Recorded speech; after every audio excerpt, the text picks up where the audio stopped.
ನಾಡಿನ ಎಲ್ಲ ನನ್ನ ಪ್ರೀತಿಯ ಸ್ಪರ್ಧಾರ್ಥಿಗಳಿಗೆ ನಮಸ್ಕಾರ. ನಾನು ಮಹಾದೇವ್ ಕಡಕ್ಬಾವಿ, ಸ್ಪರ್ಧಾ ಚಾಲುಕ್ಯ ಗೋಕಾಕ್.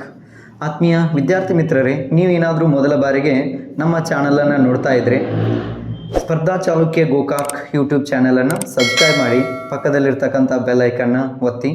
ಈ ವಿಡಿಯೋ ಏನಾದರೂ ನಿಮಗೆ ಇಷ್ಟ ಆಗಿತ್ತಂದ್ರೆ, ಇಲ್ಲಿಂದ ಒಳ್ಳೆಯ ಮಾಹಿತಿಗಳು ನಿಮಗೆ ಸಿಗ್ತಾ ಇದ್ದು ಅಂದ್ರೆ, ಇದನ್ನು ನಿಮ್ಮ ಇನ್ನಿತರೆ ಭಾವಿ ಸೈನಿಕರಿಗೆ ಈ ಒಂದು ವಿಡಿಯೋವನ್ನು ಶೇರ್ ಮಾಡಿ ಅಂತ ಹೇಳ್ತಾ, ಆತ್ಮೀಯ ವಿದ್ಯಾರ್ಥಿ ಮಿತ್ರರೇ, ಈ ಗೋಕಾಕ್ ನಾಡಿನಲ್ಲಿ ಕೇಂದ್ರ ಮಟ್ಟದಲ್ಲಿ ಅನೇಕ ಹುದ್ದೆಗಳ ಕಾಲ್ಫಾರ್ಮ್ ಆದಾಗ, ಇಲ್ಲಿ ಕೇಂದ್ರ ಮಟ್ಟದಲ್ಲಿ ಕಾಲ್ಫಾರ್ಮ್ ಆಗಿರ್ತಕ್ಕಂಥ ಅನೇಕ ಹುದ್ದೆಗಳಿಗೆ ನಮ್ಮಲ್ಲಿ ಏನು ಮಾಡ್ತೇವೆ ಅಂದರೆ ತರಬೇತಿಗಳನ್ನು ನೀಡ್ತೇವೆ. ಧಾರವಾಡ ಮತ್ತು ಬಿಜಾಪುರದಿಂದ ಏನಾಗ್ತಾರೆ ಅಂದ್ರೆ, ಅಲ್ಲಿ ನುರಿತ ಅನುಭವಿ ಉಪನ್ಯಾಸಕರ ಬರ್ತಿರ್ತಾರೆ. ಅವರು ಕೂಡ ನಮ್ಮಲ್ಲಿ ಏನು ಮಾಡ್ತಾರೆ, ಉಪನ್ಯಾಸಗಳನ್ನು ನೀಡ್ತಿರ್ತಾರೆ ಅಂಥೇಳಿ. ಆತ್ಮೀಯ ವಿದ್ಯಾರ್ಥಿ ಮಿತ್ರರೇ, ನಿನ್ನಿನ ಒಂದು ವಿಡಿಯೋದಲ್ಲಿ SSC JD ಯಾವ ರೀತಿ ಕಾಲ್ಫಾರ್ಮ್ ಆಗ್ಯದ, ಎಷ್ಟು ಹುದ್ದೆಗಳು ಕರೆದಾರ, ಯಾವ್ಯಾವ ಹುದ್ದೆಗಳು ಎಷ್ಟೆಷ್ಟು ಕರೆದಾರ ಅಂತೇಳಿ ನಿನ್ನೆಯ ದಿನ ವಿಡಿಯೋದಲ್ಲಿ ನಾವು ನೋಡಿದೆವು. ಆತ್ಮೀಯ ಸ್ಪರ್ಧಾರ್ಥಿಗಳೇ, ಇವತ್ತಿನ ಒಂದು ಈ ವಿಡಿಯೋದಲ್ಲಿ SSC JD ಈಗೇನು ಕಾಲ್ಫಾರ್ಮ್ ಆಗಿರ್ತಕ್ಕಂಥ 2024-25 ಒಂದು ರಿಕ್ರೂಟ್ಮೆಂಟ್ ಒಳಗೆ ಯಾವ ರೀತಿ ಸಿಲೆಬಸ್ ಐತಿ, ಮುಖ್ಯವಾಗಿ ನಮ್ಗೆ ಗೊತ್ತಾಗಬೇಕಾಗಿದ್ದು ಏನು ಕೇಳಿದಾಗ ಸಿಲೆಬಸ್. ಯಾವುದೇ ಒಂದು ಎಕ್ಸಾಮ್ಗೆ ನಾವು ಪ್ರಿಪೇರ್ ಆಗೋಕ್ಕಿಂತ ಮುಂಚಿತವಾಗಿ ಫಸ್ಟ್ ನಮಗೆ ಗೊತ್ತಾಗಬೇಕಾಗಿದ್ದು ಏನು ಕೇಳಿದಾಗ ಅದರ ಸಿಲೆಬಸ್ ನಮಗೆ ಗೊತ್ತಾಗಬೇಕಾಗ್ತದೆ. ಅದರ ಸಿಲೆಬಸ್ ಗೊತ್ತಿದ್ದಾಗ ಮಾತ್ರ ನಾವು ಏನು ಮಾಡ್ಬೋದು, ಅಲ್ಲಿ ಅದರ ಅಧ್ಯಯನವನ್ನು ಮುಂದುವರ್ಸಕ್ಕೆ ಒಳ್ಳೆಯ ರೀತಿಯಿಂದ ನಮಗೆ ಸಹಾಯ ಆಗ್ತಾಯಿದೆ ಅಂತ ಹೇಳ್ತಾ, ಹಂಗಾರ ಆತ್ಮೀಯ ಸ್ಪರ್ಧಾರ್ಥಿಗಳೇ, ಇವತ್ತಿನ ದಿನ ನಾವು ಈ SSC JDಯ ಸಿಲೆಬಸ್ ಯಾವ ರೀತಿ ಐತಿ ಅಂತೇಳಿ ಒಂದು ಸ್ವಲ್ಪ ನೋಡ್ಕೊಂಬರೋಣ. ಹಂಗಾದ್ರೆ ಈಗ 2024-25 ಈ ಒಂದು ರಿಕ್ರೂಟ್ಮೆಂಟ್ ಒಳಗೆ SSC JD ಏನು 39,000 ಏನು ಸಮಥಿಂಗ್ ಏನು ಕಾಲ್ಫಾರ್ಮ್ ಆಗಿದಾವಲ್ಲ, ನಂತರದಲ್ಲಿ ಎಕ್ಸ್ಟ್ರಾ 10,000 ಕೂಡ ಏನಾಗ್ತಾವೆ ಇದಕ್ಕೆ ಕಾಲ್ಫಾರ್ಮ್ ಆಗ್ತಾವ ಅಂತೇಳಿ, ನಿಯರ್ ಬೈ ಏನೂ ಇಲ್ಲ ಅಂದ್ರೂ ಒಂದು 50,000 ತನಕ ನಿಯರ್ ಏನಾಗ್ತಾವ ಅಂದ್ರೆ ಇವ ಕಾಲ್ಫಾರ್ಮ್ ಆಗ್ತಾವ SSC JD. ಆ ಒಂದು ಹುದ್ದೆಗಳಲ್ಲಿ ಏನು ಕರೆದ ಲಾಸ್ಟ್ ಸೀಟ್ಗಳಲ್ಲಿ ನಮ್ಮದು ಕೂಡ ಒಂದು ಫಿಕ್ಸ್ ಈ ಸಲ ಜಾಬ್ ಆಗೇ ಆಗ್ತದೆ ಅಂತಕ್ಕಂಥ ಒಂದು ಭರವಸೆಯಿಂದ ಈಗ ಈ ವಿಡಿಯೋವನ್ನು ಪ್ರಾರಂಭ ಮಾಡೋಣ.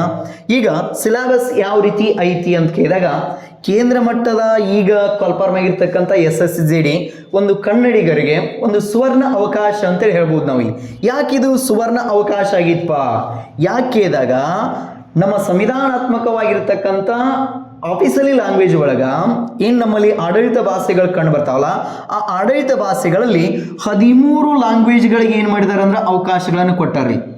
13 ಲ್ಯಾಂಗ್ವೇಜ್ ಒಳಗ ನಾವು ಏನು ಮಾಡ್ಬೋದು, ಇಲ್ಲಿ SSC JD ಎಕ್ಸಾಮನ್ನು ಬರಿಬಹುದು.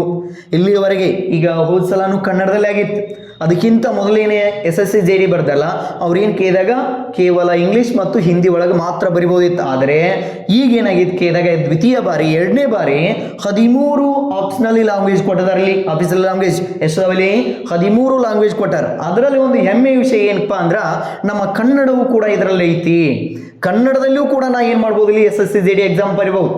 ಯಾಕೆ ಇದ್ದಾಗ ನಮ್ಮ ಕೇಂದ್ರ ಮಟ್ಟದಲ್ಲಿ ಅನೇಕ ವಿದ್ಯಾರ್ಥಿಗಳು ಏನು ಪ್ರಯತ್ನ ಮಾಡ್ತಾರಲ್ಲ, ಅವರಲ್ಲಿರ್ತಕ್ಕಂಥ ಒಂದು ಕೊರತೆ ಏನಾಗಿತ್ತಪ್ಪ ಅಂದ್ರೆ ಇಂಗ್ಲೀಷ್ ಒಂದು ಏನಾಗಿತ್ತು ಅಂದ್ರೆ ಬಹಳ ಪ್ರಾಬ್ಲಮ್ ಆಗಿರ್ತದ. ಸರ್, ನನಗೆ ಇಂಗ್ಲೀಷನ್ನು ತಲೆಗೆ ಹತ್ಬಾತು, ಅದಕ್ಕಾಗಿ ನಾನು ಓದಕ್ಕಾಗ್ತಾ ಇಲ್ಲ. ಆದರೆ ಇದು ಒಂದು ಒಳ್ಳೆಯ ಸುವರ್ಣ ಅವಕಾಶ ಅಂತ ಹೇಳ್ಬೋದು. ಯಾಕೆ ಕೇಳಿದಾಗ ಎಕ್ಸಾಮ್ ಯಾವ ರೂಪದಲ್ಲಿ ಐತಿ ಕೇಳಿದಾಗ ಕನ್ನಡ ರೂಪದಲ್ಲಿ ಐತಿ, ಕನ್ನಡ ಭಾಷೆ ಒಳಗೆ ಐತಿ. ಇದು ಒಂದು ನಮಗೆ ವರ ಅಂತ ತಿಳ್ಕೊಳ್ಳೋಣ. ಹಂಗಾದ್ರೆ ಈ ಕನ್ನಡದಲ್ಲಿ ಬರಿಬೋದು. ಈಗ SSC ಎಕ್ಸಾಮನ್ನು ಯಾವ ರೀತಿ ನಾವು ಸಿಲೆಬಸ್ ಯಾವ ರೀತಿ ಐತಿ ನೋಡೋಣ. ಫಸ್ಟ್ ಪಾರ್ಟ್ಗಳು ವೈಸ್, ಅದರಲ್ಲಿ ಫಸ್ಟ್ ಒನ್ ಪಾರ್ಟ್ ಎ ಯಾವ್ದು ಕೊಟ್ಟನಪ್ಪ, ಇಲ್ಲಿ ಪಾರ್ಟ್ ಎ ಒಳಗ ರೀಸನಿಂಗ್ ಕಂಡು ಬರ್ತದೆ ನೋಡ್ರಿ. ಪಾರ್ಟ್ ಎ ಒಳಗ ಕಂಡು ಬರೋದು ಯಾವ್ದು ಕೇಳಿದಾಗ ರೀಸನಿಂಗ್. ಹಂಗಾರೆ ಸರ್, ರೀಸನಿಂಗ್ ಎಷ್ಟು ಕ್ವಶನ್ ಕೇಳ್ಬಹುದು, ಎಷ್ಟು ಕ್ವಶನ್ ಕೇಳ್ತಾನಂದ್ರ ಇಲ್ಲಿ 20 ಕ್ವಶನ್ಗಳನ್ನು ಕೇಳ್ತಿರ್ತಾನೆ. ರೀಸನಿಂಗ್ ಒಳಗ 20 ಕ್ವಶನ್ ಫಿಕ್ಸ್. ಯಾರ ಮ್ಯಾಥಮೆಟಿಕ್ಸ್ ಮತ್ತು ರೀಸನಿಂಗ್ ಒಳಗ ಫಿಕ್ಸ್ ಇರ್ತಾರಲ್ಲ, ಆ ಜಾಬ್ ಫಿಕ್ಸ್. ಅದು ಅವನ್ ಜಾಬ್ ಫಿಕ್ಸ್ ಆಯ್ತು ಅಂತ ತಿಳ್ಕೋದು. ಯಾಕೆ ಇದ್ದಾಗ ನಾವು ಯಾವುದೇ ವಿಷಯಗಳಲ್ಲಿ, ಎಲ್ಲ ವಿಷಯಗಳಲ್ಲಿ ನಾವು ಪಂಡಿತನಾಗಿ ವಿಷಯ ಬೋಧನೆ ಮಾಡ್ತಿರ್ಬೋದು, ನಾವು ಕಲ್ತಿರ್ಬೋದು. ಆದರೆ ಎಲ್ಲ ಸಬ್ಜೆಕ್ಟ್ಗಳಿಗೂ ಮೇನ್ ಕಿಂಗ್ ಇದ್ದಂಗೆ ಇರ್ತದೆ. ಅದು ಕೇಂದ್ರ ಮಟ್ಟದ ಹುದ್ದೆಗಳಲ್ಲಿ ಯಾವುದ ಮ್ಯಾಥಮೆಟಿಕ್ಸ್ ಮತ್ತು ರೀಸನಿಂಗ್ ಇದು ಕಿಂಗ್ ಇದ್ದಂಗೆ ಎಲ್ಲ ಸಬ್ಜೆಕ್ಟ್. ಇದು ಒಂದು ನಮಗೆ ಅರ್ಥ ಆಗಿತ್ತಂದ್ರ ಫಿಕ್ಸ್ ನಮ್ಮ ಜಾಬ್ ಫಿಕ್ಸ್ ಕಟ್ಟಿಟ್ಟ ಬುತ್ತಿಯಾಗಿರ್ತದ. ಹಂಗಾರ ಇಲ್ಲಿ ರೀಸನಿಂಗ್ ಎಷ್ಟು ಕ್ವಶನ್ ಕೇಳ್ತಾರಪ್ಪ ಅಂದ್ರೆ 20 ಕ್ವಶನ್ ಕೇಳ್ತಾರೆ. 20 ಕ್ವಶನ್ ಕೇಳ್ತಾರ. ಹಂಗಾದ್ರೆ 1 ಕ್ವಶನ್ಕ 2 ಮಾರ್ಕ್ಸ್ ಇರ್ತದೆ.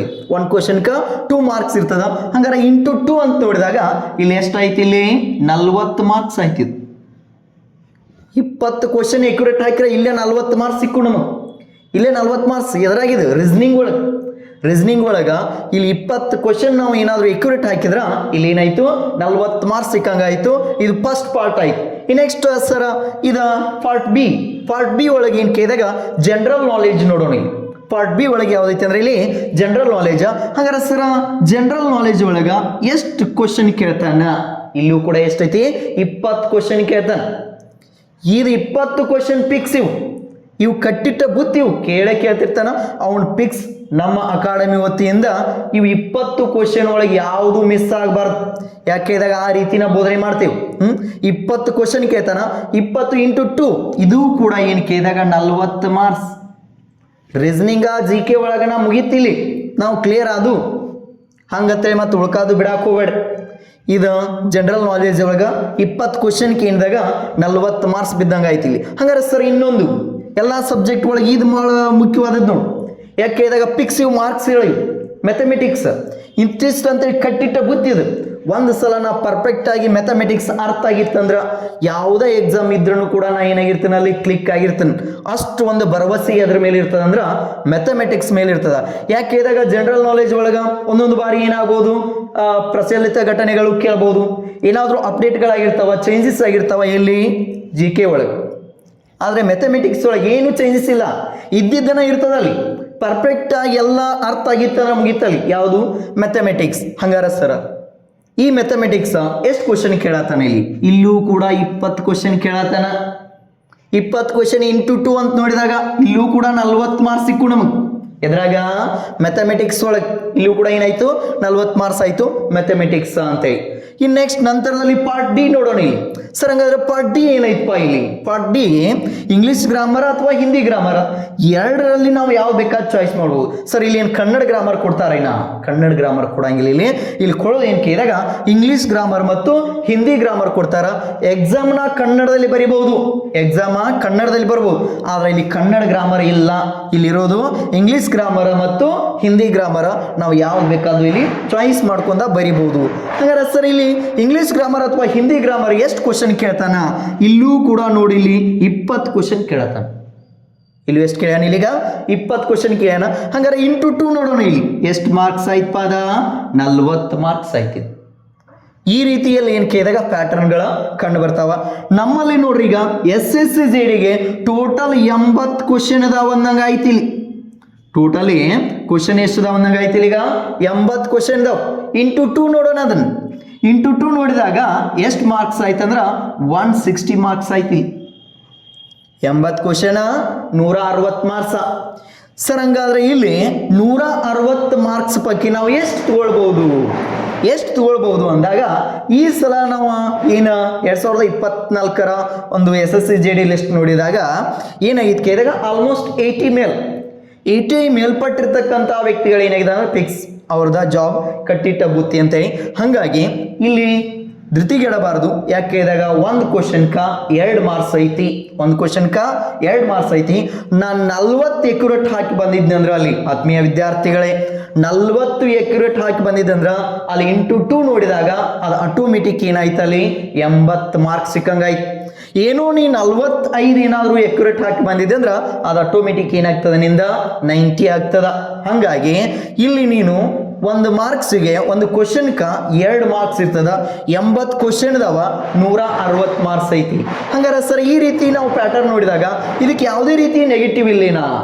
ಇನ್ನೊಂದು ತಿಳ್ಕೊರಿ, ಇಲ್ಲಿ ನೆಗೆಟಿವ್ ಐತಿ. ಇದಕ್ಕೆ 0.25% ಐತಿ. ಇದಕ್ಕೆ ನೆಗೆಟಿವ್ 0.25% ಏನೈತಿ ಕೇಳಿದಾಗ ನೆಗೆಟಿವ್ ಕಂಡು ಬರ್ತದ.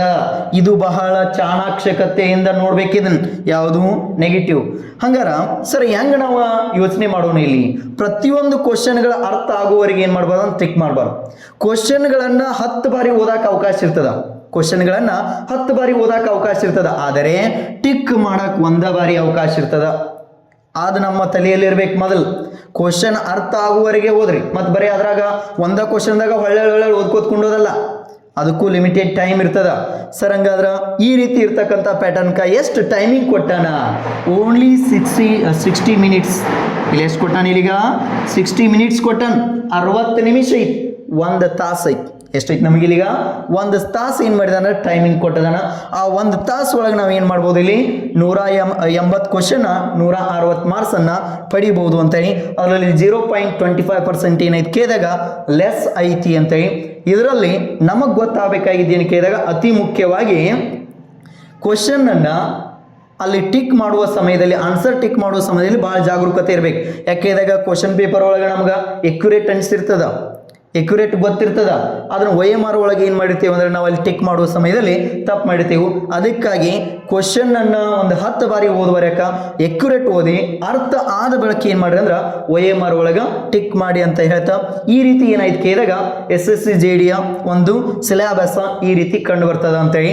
ಟೋಟಲಿ 4 ಪಾರ್ಟ್ಗಳಾಗಿ ಮಾಡ್ತಾರೆ. 4 ಪಾರ್ಟ್ ರೀಸನಿಂಗ್ ಆಗಿರ್ಬೋದು, ಜನರಲ್ ನಾಲೆಜ್ ಆಗಿರ್ಬೋದು, ಮ್ಯಾಥಮೆಟಿಕ್ಸ್ ಆಗಿರ್ಬೋದು, ಇಂಗ್ಲೀಷ್ ಗ್ರಾಮರ್ ಅಥವಾ ಹಿಂದಿ ಗ್ರಾಮರ್ ಅಂತೇಳಿ. ಹಿಂಗೆ 4 ಪಾರ್ಟ್ ಐತಿ.